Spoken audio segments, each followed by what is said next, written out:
हनुमान जी ने विभीषण जी को पूरी जब कथा सुनाई, हनुमान जी ने विभीषण से पूछा कि विभीषण जी,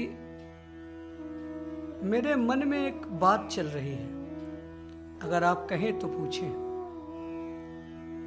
विभीषण जी ने कहा कि हनुमान जी, इतनी सुंदर आपने राम कथा सुनाई है, आपके मन में जो कुछ भी आ रहा है आप जरूर पूछिए। हनुमान जी ने पूछा कि विभीषण जी, आप लंका में रहते कैसे हैं? तब विभीषण जी ने कहा कि सुनो पवन सुत रहनी हमारी। हे पवन पुत्र, आप हमारी रहन के बारे में पूछने कैसे रहता हूं। ठीक उसी प्रकार जिम दसने महु जीभ बिचारी, जैसे 32 दांतों के बीच में जिह्वा रहती है, ठीक उसी प्रकार मैं भी रहता हूं।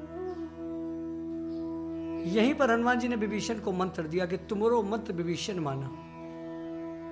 हनुमान जी ने कहा, विभीषण जी, आप कह रहे हैं जैसे जिह्वा रहती है दांतों के बीच में, उसी प्रकार। तो हनुमान जी ने कहा, आप बेचारे नहीं हैं, बेचारे तो ये दांत हैं जो जन्म के बाद आते हैं और मृत्यु से पहले ही चले जाते हैं। जन्म से लेकर अगर मृत्यु तक कोई साथ देता है तो वो है जिह्वा। हमारे प्रभु श्री राम अखिल लोक के नायक हैं, एक अच्छे डॉक्टर हैं। इस ब्रह्मांड में समस्त बीमारियों का उपचार प्रभु जानते हैं। प्रभु श्री राम समुद्र के जब इस पार आएंगे, शिविर लगेगा और प्रभु राम के साथ उनके अनेक सहयोगी भी हैं, वे भी बीमारियों का इलाज अच्छे से करते हैं। और प्रभु श्री राम के द्वारा जब ये दांत रूपी राक्षस उखाड़ के फेंक दिए जाएंगे और जब मुख से सारे दांत उखाड़ कर फेंक दिए जाते हैं तो राज्य जिह्वा का ही होता है। और हनुमान जी ने इशारे इशारों में बता दिया कि अंत में राज्य आपका ही होगा। विभीषण जी ने कहा, तात कब मोहि जानि अनाथा, और करिहें कृपा भानु कुल न था। मैं अनाथ हूं और मुझ जैसे अनाथ पर क्या शूर कुल के प्रभु श्री राम आप जैसी कृपा मुझ पर करेंगे, जैसी कृपा आपके ऊपर उनकी है, क्या वैसी कृपा करिए कृपा, क्या मेरे ऊपर भी वैसी कृपा करेंगे?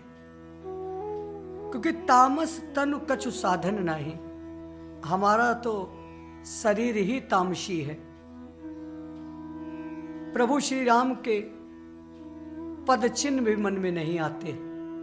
प्रीति न पद सरोज मन माही, मैंने तो सिर्फ नाम ही सुना है, बाकी प्रभु के पद चिन्हों को भी देखा नहीं, प्रभु के बारे में भी कुछ नहीं जानता। लेकिन आपकी कथा को सुनकर और आपकी बातों को सुनकर अब मेरे मन में एक भरोसा उत्पन्न होने लगा है। अब मोहि भा भरोसे हनुमंता, हनुमान जी मेरे मन में एक भरोसा उत्पन्न हो रहा है कि अब राम जी की कृपा मेरे ऊपर हो रही है। क्योंकि बिनु हरि कृपा, बिना प्रभु की कृपा के जीवन में संतों का संग नहीं होता, सत्संग हमें अच्छा नहीं लगता। आप जैसे संत का मेरे जीवन में आगमन हो रहा है तो यह हरि की ही कृपा है। क्योंकि बिनु हरि कृपा, और यह हरि की कृपा से ही आज आप जैसे संत मुझे मिल रहे हैं। जो रघुवीर अनुग्रह कीन्हा, तो तुम मोहि दरसु हट दीन्हा।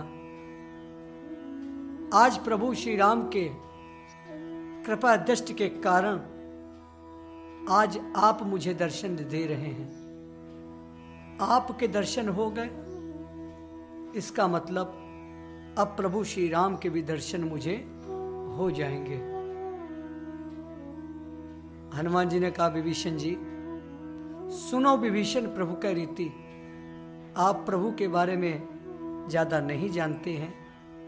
करहि सदा सेवक पर प्रीति, वे करुणा के सागर हैं और अपने सेवक के ऊपर, अपने भक्त के ऊपर हमेशा ही पूर्ण कृपा करते हैं, अपना पूरा प्रेम उनके ऊपर बरसाते हैं। हनुमान जी ने कहा, मैं तो वानर हूं, कहूं कवन में परम कुलीना, मैं बहुत ही चंचल स्वभाव का हूं,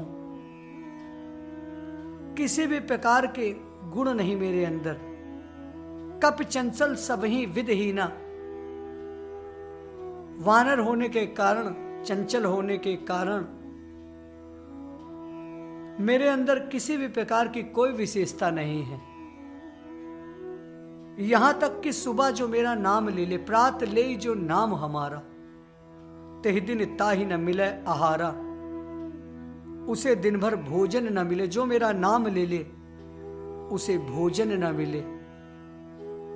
ऐसे वानर को प्रभु ने गले लगाया।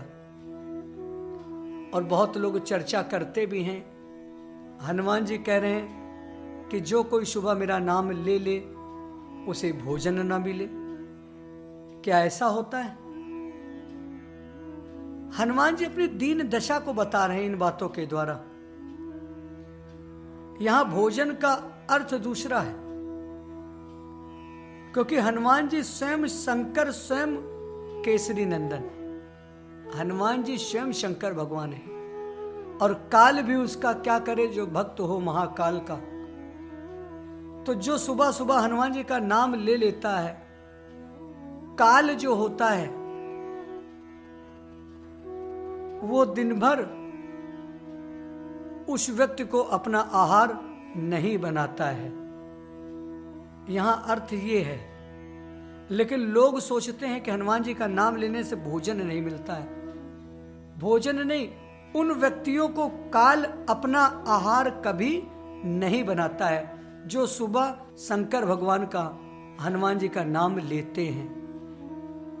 हनुमान जी ने कहा कि असमय अधम सखा, सुन मुहु पर रघुवीर, मेरे जैसे वानर पर जब कृपा कर दी कि इन्हीं कृपा सुमिर गुण, जब प्रभु श्री राम ने मेरे ऊपर कृपा कर दी,